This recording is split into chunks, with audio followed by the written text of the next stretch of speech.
तो आगे बढ़ते हैं। हमारे साथ केडियोनॉमिक्स से फाउंडर सुशील केडिया जुड़े हैं। आइए उनसे समझते हैं कि उन्हें मार्केट का सेटअप इस समय कैसा लग रहा है। Sushil ji, good morning. Good show morning. में जुड़ने के लिए शुक्रिया आज हमारे साथ। पहले काम करें, पहले कुछ स्टॉक स्पेसिफिक बात कर लें, निफ्टी बैंक निफ्टी के बजाय। यहाँ पर आपकी बिग कॉल क्या होगी? किन सेक्टर पर या किन स्टॉक पर आप दांव लगाएंगे? करीब करीब हर एक ही सेक्टर में हमारे पास कुछ ना कुछ एक दो तीन स्टॉक्स लेने के लिए है। और हमेशा आप बैंक निफ्टी से और निफ्टी से बात शुरू करते हैं और मैं बचने की कोशिश करता हूं। आज आपने मुझे सीधे स्टॉक्स का मौका दिया, इसलिए शुक्रिया। और इस बात को थोड़ा सा रीएम्फसाइज करूं, कभी कभी ऐसा मौसम आता है कि इंडेक्स लुटेरी हो जाती है, वो दोनों तरफ पैसे लूटने की कोशिश करती है। तो इंडेक्स से बच के स्टॉक्स में काम करने का सीजन अभी भी लग रहा है। तो सबसे पहले देखिए अनुज, डिफेंस में जो हमने मार्च में तेजी पकड़ी और टॉप पे हमने एग्जिट लिया, उस वक्त हमने बहुत अग्रेसिव लाइन का इस्तेमाल किया था कि डिफेंस के स्टॉक्स डिफेंस लेस हो जाएंगे। तो मैं अब उसमें एक संशोधन करना चाहता हूं। कोचिन शिपयार्ड, माजगांव डॉक्स और गार्डन रीच पे हमने अपने क्लाइंट्स को अब यहां से डबल हो जाने का कॉल दिया है। डबल एक मिनट में नहीं हो जाएंगे। कोचिन शिपयार्ड 1900 के ऊपर चलेगी तो बाई ट्रिगर होगा, माजगांव डॉक्स 3100 के ऊपर चलेगा तो बाई ट्रिगर होगा, और गार्डन रीच 2700 के ऊपर चलेगी तो बाई ट्रिगर होगा। चूंकि ये बहुत फास्ट और वॉलेटाइल मूव्स हैं, 3 से 6 महीने में अगर डबल होने की हम बात करते हैं तो स्टॉप लॉसेस भी रखने पड़ेंगे। तो रीसेंट करेक्शन का जो भी लोएस्ट पॉइंट है आप उसे स्टॉप लॉस रख लीजिएगा। तो ये डिफेंस के तीन स्टॉक्स जिनमें इस तरह के खूंखार बाजार में भी, जहां निफ्टी बैंक निफ्टी दोनों तरफ थप्पड़ मार के पैसे छीन रही है, अगर डबल हो जाने वाले लार्ज लिक्विड स्टॉक्स मिले तो उन पे ध्यान देना उचित लगता है। फिर अगर मैं आऊं नेक्स्ट आईटी पे, जो चारों तरफ कंसेंसस मचा हुआ है कि आईटी परफॉर्म ही नहीं करेगा, वो सब क्या है ना, कंफर्मिंग कंफर्मिस्ट क्राउड है ये। जो रनिंग न्यूज है, रनिंग एटमॉस्फेयर को कंफर्म करना एक सेफ ओपिनियन मेकिंग है। सेफ ओपिनियन से पैसे नहीं बनते हैं। रिस्क एस्ट्यूट ओपिनियंस को, पैसे को, कैपिटल को दांव पे लगाना पड़ेगा। बहुत सीरियस पैटर्न्स आ चुके हैं। अगर स्क्रीन पे ये चार्ट को पीसीआर दिखाने का मेरा अनुरोध अगर मान ले, टेक महिंद्रा और एचसीएल टेक, अब इनमें एक लॉन्गर टर्म बुल घुस चुका है अंदर। और अगर आज ये स्क्रीन पे जो टेक महिंद्रा की चार्ट में आपको दिखा रहा हूं, अभी 1566 का भाव है। हमारी प्रोजेक्शन 2026 के फर्स्ट क्वार्टर तक तो 2800 2900 3000 तक भी जाती है। तो अगला पड़ाव भी अगर 50% ऊपर का है, और एचसीएल टेक भी जो इसके बगल में चार्ट है, अगला पड़ाव इसमें 2150 2200 का है। तो आप विप्रो और टीसीएस से ऑब्सेस्ड होके बैठे रहोगे तो काम नहीं होगा। चाहे वो एलटीआईएम, एलटीटीएस, एम्फेसिस, बीएफएल, इन स्टॉक्स पे जो हमने मोटी तेजी पकड़ी हुई है, और उस पर और भी हम सौदे को एक्सपैंड करेंगे तो साथ में ये दो भी जुड़ गए। इन्फोसिस थोड़ा हेजिटेंट रहेगा, टीसीएस डाउटफुल है, विप्रो का पता नहीं क्या हो रहा है। बट ब्रॉडली अगर मैं सीएनएक्स आईटी इंडेक्स को प्लॉट करूं तो, और अगर आप मेरे कोई सवाल पूछोगे बचे हुए 6 महीने में इस साल के कौन सा सेक्टर सबसे ज्यादा आउट परफॉर्म करेगा, तो मुझे लगता है वो आईटी के स्टॉक्स करेंगे। ओके, कंप्लीटली अंडर ट्रेड है। ठीक है। अंडर क्राउडेड नहीं, मैं उस पर भी आता हूँ कि एक सेकंड, ये जो आपने डिफेंस स्टॉक्स बोला, आपने क्या बोला? डबल हो जाएंगे इसी साल, मतलब अगले कुछ महीने में? एफ&ओ के स्टॉक्स तो हैं, भाई, बड़े स्टॉक्स हैं।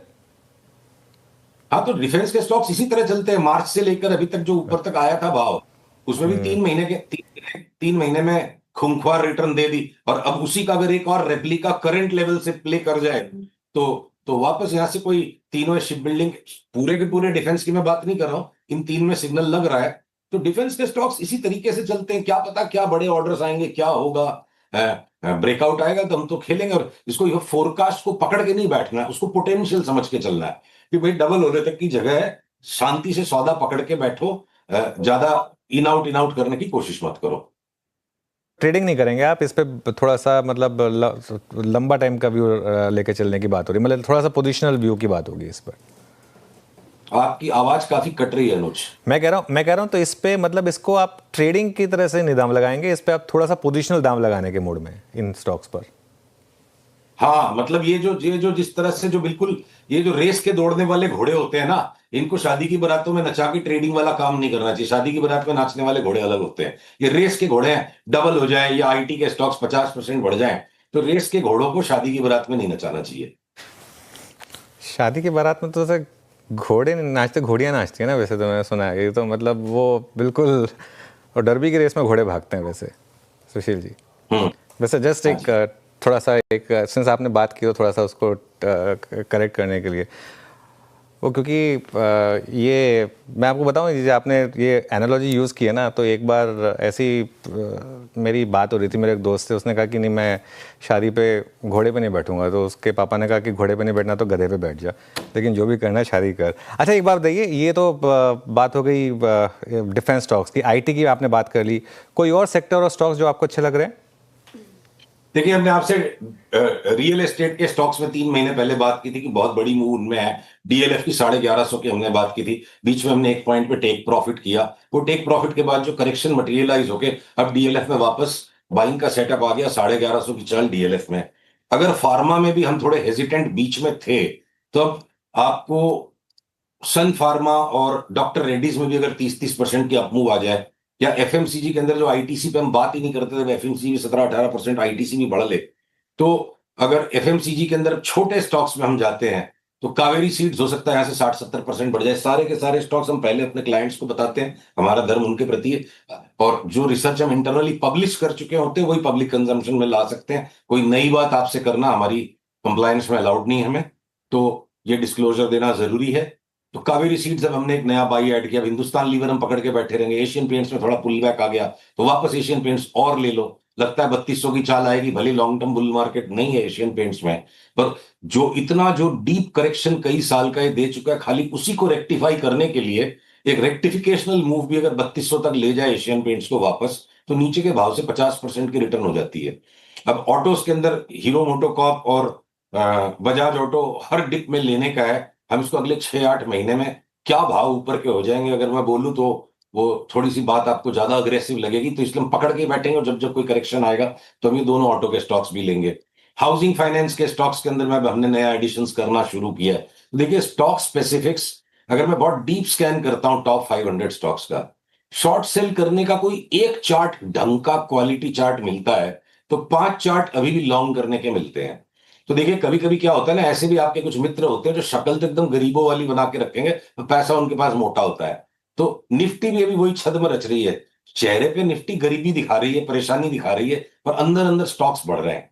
तो निफ्टी को लेकर के हम ऑब्सेस्ड हो जाएं कि उसमें खतरा है, कभी भी 21,000 हो सकती, वो जब आएगी चाल हमारे सामने आएगी। पर अभी तो स्टॉक्स ले लेके पैसे कमाने का टाइम है, तो स्टॉक्स ही लीजिए। मीडिया के स्टॉक्स में अगर एनडीटीवी में ब्रेकआउट आ रहा है, या आपके सन टीवी भी वापस यहां से 30-40% बढ़ जाएगा, तो हर सेक्टर में 2-2-3-3 स्टॉक्स लगातार लेके ही कमाने के दिखते हैं। शॉर्ट सेलिंग, अब एपीएल अपोलो में हमने आपके यहाँ पे शॉर्ट सेलिंग की बात की, ठीक है, घट गया 10-12%, अब वापस उसकी चार्ट लगती है कि नया हाई बन जाए, ब्रेकआउट आना चाहिए जो डाउन ट्रेंड लाइन है उससे।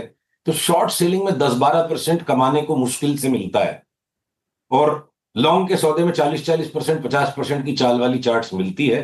तो इंडेक्स को थोड़ी देर के लिए नजरअंदाज करके इंडिविजुअल स्टॉक्स को ही ढूंढ ढूंढ के और बड़ी बड़ी चाल में छोटा एक्सपोजर लें, रातों रात पैसा कमाने की कोशिश ना करें।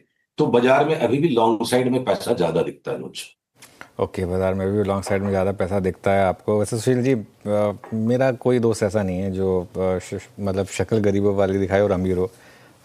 जो शक्ल में दिखता है सब ज़्यादातर वही हैं। अच्छा, एक आखिरी सवाल, कोई इंटरेस्टिंग डार्क हॉर्स जो आपको लग रहा हो यहाँ पर, एक स्टॉक जिस पर दांव लगाया जा सकता है, एक स्टॉक?